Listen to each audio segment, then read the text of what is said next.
Hey everybody, welcome back to Kitchen Science Cooks. Today on the channel, we're gonna do a Brazil plus Mexico. We've got a fantastic USDA high marbled prime picanha.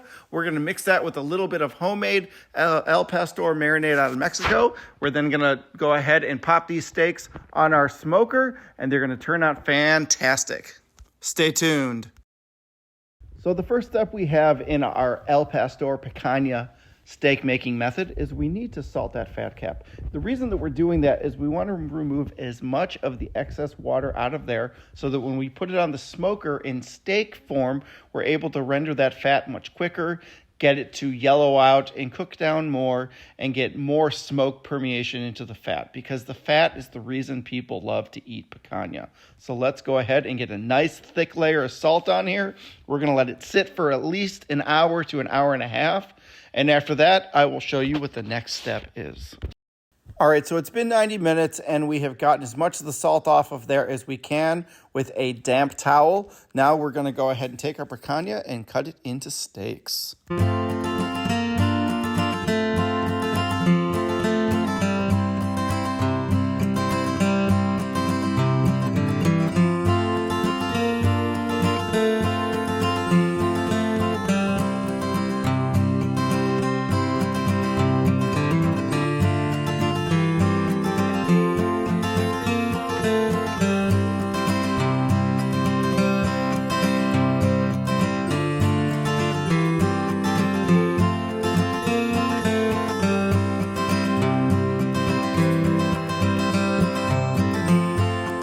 All right, everybody, so our beautiful picanha steaks are done. They're cut up, they're ready to go. Now we want to add our marinade. So if you look in the top right corner up here, you will see a pin so that you can go ahead and click on and see how I made this marinade. This marinade is very easy. You pretty much just need all the ingredients, a Vitamix, and you blend it all up and then you're done. I've had it sitting in my freezer for maybe the past year, maybe past 14 months, and it still tastes as good as the day when I put it in here. So all I'm doing is taking it, I'm adding a little bit of it to the steaks. I'm gonna cover them all the way around. I'm then gonna go ahead and light the egg and let it heat up. So they're gonna sit for about 45 minutes to an hour. And after that, we're gonna get them on. We're gonna start rendering that fat cap down, and they're gonna get nice and smoky and nice and juicy, and they're going to be good and ready to go. Also, one more little thing here. You'll notice I'm not adding any more salt to them. The picanha or the El Pastor seasoning is nice and seasoned. It's salty, it's sweet, it's spicy, it's very aromatic. So let it kind of do its job, and that's pretty much it. So yeah, finish panning it on, let it sit for that 45 minutes to an hour, and then get it on the egg, and you are good to go. All right, so now we want to go ahead and get out our vacuum seal, and we want to prep our bags. We're going to pull the bag out. As you can see, make sure that you've pulled it out so that you have enough room to get the picanha steaks in. We're then going to go ahead and cut the bag off, pull it out, and voila, that is that. So now we've just put our steaks in the bag. We want to go ahead and vacuum seal them. The goal here is to suck out as much of the air as you can, seal it, and then we're going to go ahead and take everything, leave it on our counter for the entire time that it takes us to get the egg going, which is about an hour. They'll have enough marinating going on in there to where they should have enough permeated flavor. Now, if you want even more flavor, you can go ahead and do this the day before. Let them sit in your fridge overnight and then go ahead and pop them on your grill or your smoker. They will be even better. But for us today, this is great to go ahead and do. There you go. You can see how it's starting to suck all the air out. It's about to go ahead and seal, and that is going to be that.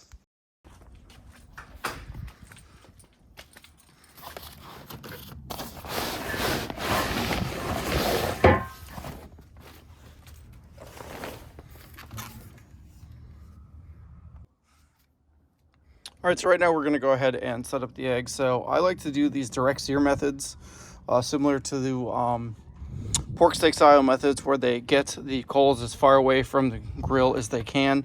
So what I do is I use a broken fire ring that I've got right here. You can see where it's cracked there and cracked there. And I like welding gloves because then I can stick my hands in here and move things around. So I'm going to go ahead and light this, throw some more fresh charcoal on the bottom, throw a ton of wood, let it get nice and hot and smoky. We're gonna then go ahead and pop the grill grate back on, and we're gonna get set up. So yeah, let's go ahead and get that going. And this is what you want to use for this guy. So let's go ahead and let's get him in. Okay, so the coals are nice and spread out.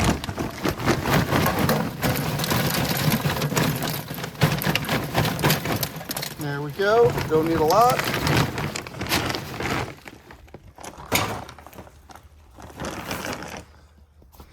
Okay, so we want to go ahead and mix it all the way around. Now it's a cool day today in Florida. It's in the 50s, so we definitely want to go ahead and let this heat up slow. So I'm going to add our wood. And go ahead and let this guy close. Open up our vent cap. Okay, we need to go ahead and get some white smoke on, so I'm going to open this up about 1/4 of an inch, 1/3 of an inch, and down at the bottom. I'm going to go ahead and open him up about 2 fingers full, and we're going to let him slowly come up to temp, probably take about a half an hour. What do you think, Brisket? Yes, he thinks the same thing. All right, and as you can see, our smoke is white. We don't want white, we want blue. So, and again, this guy is nice and cold right now. Very, very cold. So we need to go ahead and let it come up to temp. Hopefully it takes about half an hour because, as I said, it's about 55 degrees outside. So we'll come back and check on it in about half an hour. All right, we've got blue smoke. As you can see, we got tons of it. Our temp's at 350. Oh, that's nice and white hot. So now what we want to go ahead and do, we want to get our grate back on. See, that's how ready those flames were to go. There we go. All right, so everything's ready to go. Let's go ahead and drop this. Make sure that it seats. All right, so we're gonna let this get warm. I'm gonna open up this flue a little bit. As you notice, we got white smoke coming out. It's gonna turn blue again. I'm gonna open up this guy a little bit more. Now we're gonna be sitting at 3 fingers. And we're probably close to 3/4 of an inch there. Now we need to go ahead and get it so it's sitting right around that 500 to 600 degree mark right there. And then we're good. You'll see right here I need to do some maintenance. See, if I push down, it's okay. But if I lift up, there you go. If I push down, it's good. But if I don't, it sucks out. So I gotta do some realignments here. But we'll get to that a little bit later. All right, everybody. So we're just about at 500 degrees. We're gonna go ahead and we're gonna cut open our bag. Now again, this is our Al Pastor Marinated Picana. It's been marinating for about 3.5 hours on my countertop. Remember, we salted it for about an hour ahead of time to pull some of that water out of that fat so that we could get as much of this marinated as we could. It looks fantastic. So let's go ahead and cut this guy open. Let's get it on our grill. You only had smell-o-vision.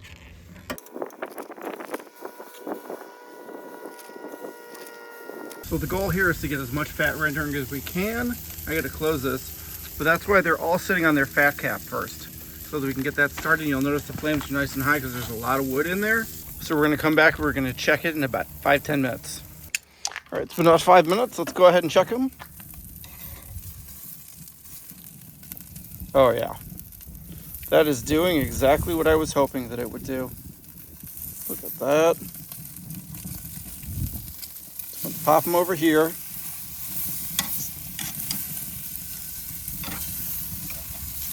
Let's get them away from the flames just so I can get some more rendering going.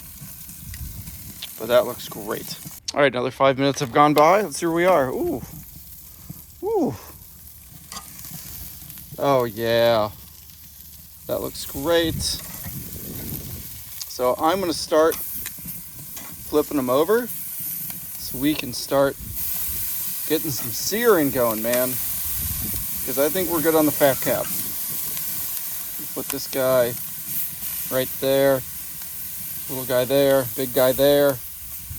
We're just gonna let him cook like a normal steak. We're shooting for 120 degrees, and let's see what it goes ahead and takes to hit that. Oh, just to let you know, my flues are all open now. Top's open, bottom's all the way open. I want to try to get this between that 500 and that 600 degree mark. All right, I just flipped them over. They look great. This little guy is going to be done here really, really soon. The rest of them are still pretty raw. So this big giant guy here, this one's getting there. Probably pull this one off here in a couple of minutes. Probably another 2 minutes. All right, everybody, so we've dropped down temp a little bit, but I don't know that it's really going to matter because we got lots of open flame in here. This guy's about done. This guy's definitely done. And for those of you who are wondering how I'm doing this, use your thermometers. If you want, I'll do a class on how to go ahead and put everything together. But for right now, let's go ahead and get these guys off. Oh, this guy needs a little bit longer, and he's about perfect. All right, so the steaks came in. We let them rest for about 10 to 15 minutes. Now it's time to slice them open. The smell coming off of my cutting board is amazing. But look at those guys. We got a perfect medium rare there, so we're sitting right around that 125 degree Fahrenheit mark. That was a fantastic bite. They're nice and smoky. The Al Pastor flavors coming through kind of mildly. I really do understand why people love this cut. That fat cap that got nice and rendered and nice and smoky and crispy just worked out really, really well. If this is a cut you've never had a chance to try, I picked this up at my local Wild Fork. It was really, really good. I will admit it did sit in my freezer for almost a year, and it still came out fantastic. So if you can get to one of your local Wild Forks and get yourself a USDA Prime heavily marbled picanha, go ahead and do it. That marbled fat on the interior of the meat, the rendered down fat cap that came off of this, it was all just fantastic. It is extremely tender, and I can understand why a lot of people go ahead and say that this bite is just as good as a ribeye. Honestly, it might even be better. So thank you for coming out today and watching this video. I really appreciate your support. If you like, please go ahead and smash that like button. If you're not subscribed, please go ahead and hit that subscribe button, and have a fantastic barbecue week.